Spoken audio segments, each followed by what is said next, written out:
Pinagtitimpla ko ng kape si paring Ether kasi nag-iintay siya ng pagdating ng kanyang kalapate na isinali niya sa BFRC. Pang fourth laps na po ito. At para suhol na rin, para magpa-interview, mahihiyain ng loko. Interviewin natin kung ano na ang kalagayan. Kita-kita tayo maya-maya lang. Ayan ang kape. Ha?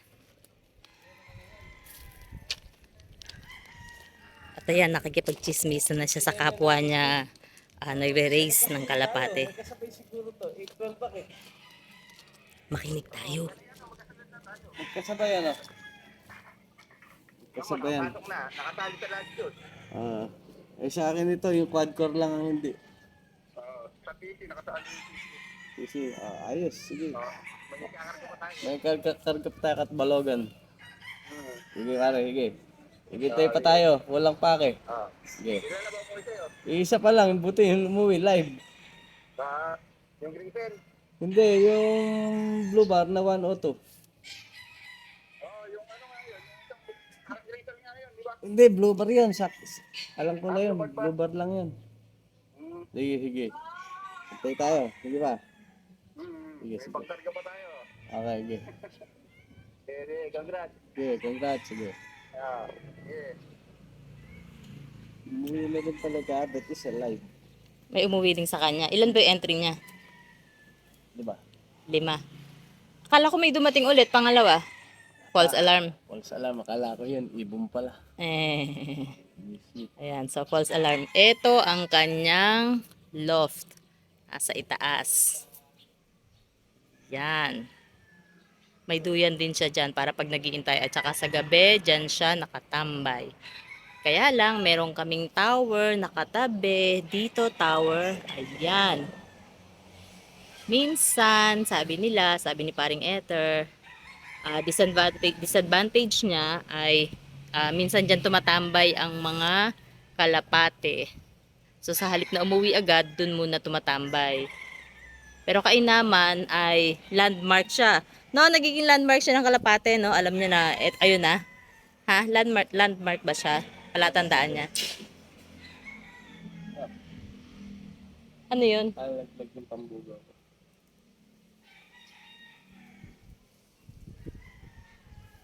Yan, ang tagal.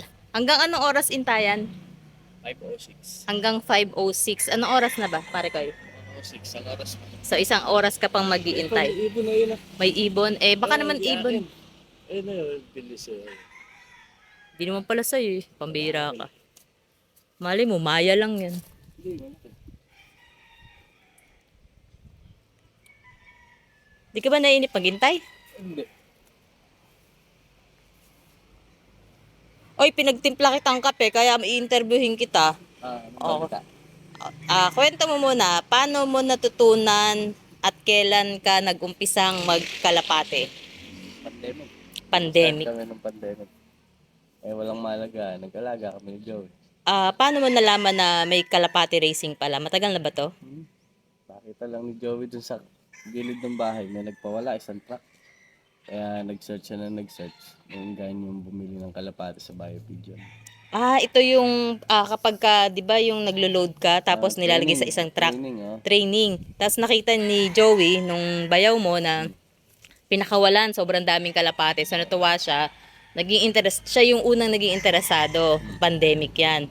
Tapos bumili kayo ng kalapate sa Biopigeon. Ilan agad ang binili nyo? 4. Pandemic ito, mga anong year 'yon? Pandemic.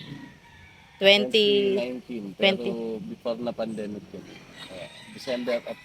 December ng 2019. Di ba March ang pandemic? 2020. Ayan. Ayan. 4 lang ang binili nyo noon. Nasa magkano isa noon sa Biopigeon? Mahal dun. 5,000.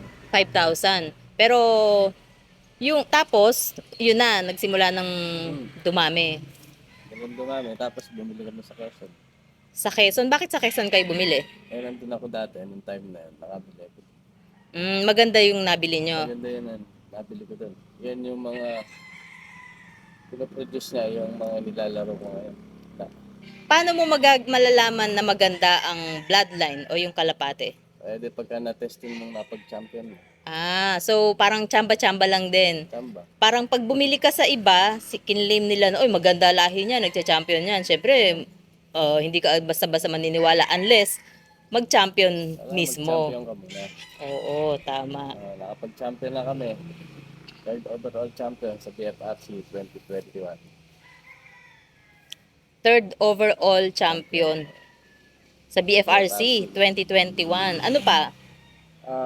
Pit clacker ako ng Javier Leighton 2022. Ito si Baby Boss Loft. Ah, Yung loft mo sa Iba Oeste, Kalumpit.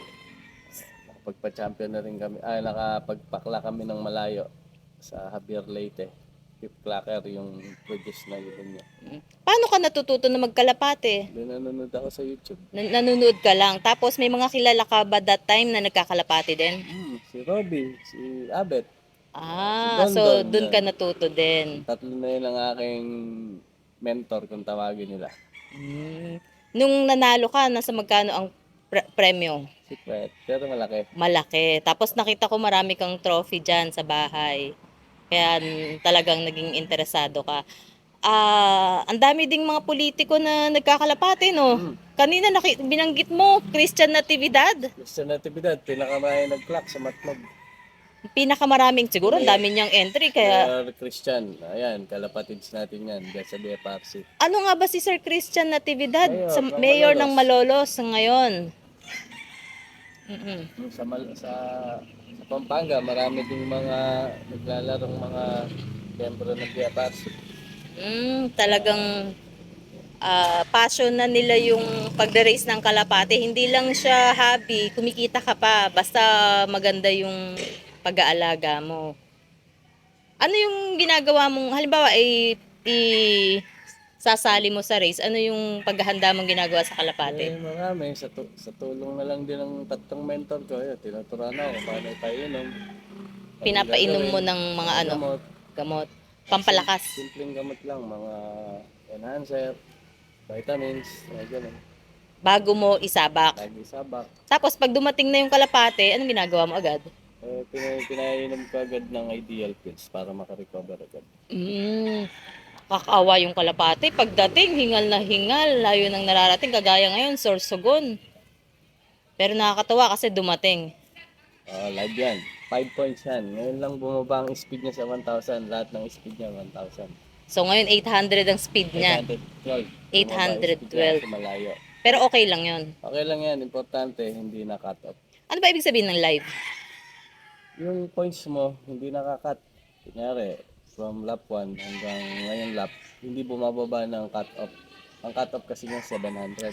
So i-accumulate mo yun kung ano yung average, i-average mo yung speed niya dun sa, mula sa first lap hanggang dun sa dulo. Consider yun as live. Hindi yung sinasabing butas. Yung butas, yung bumaba ng 700, yun, butas ka na dun. Parang demerit agad na 1 point yun. Pero pagka 700 above, may points yun. Bawat lap points na yun kung tawagin. Magastos bang magkalapate? Ungutang ka pa ng feeds. Nagulat siya. Paring Eric Ragrario. Shoutout sa'yo, paring Eric. Kalapatid Flyer Mix. Ayan, ang ganda-ganda ng kalapatid flyer mix ni paring Eric Ragrario. Siya ang aming supplier, mura pa. At saka maganda yung mix quality. Ang kanyang mga Quality feeds. Flyer Mix. Kaya biglang boom din ang business nila no? Maganda, tsaka ang dami na nagkakalapate. Pagka nga may mga dumadaan dito sa atin, sa kalsada, nakikita kagad nila yung kulungan.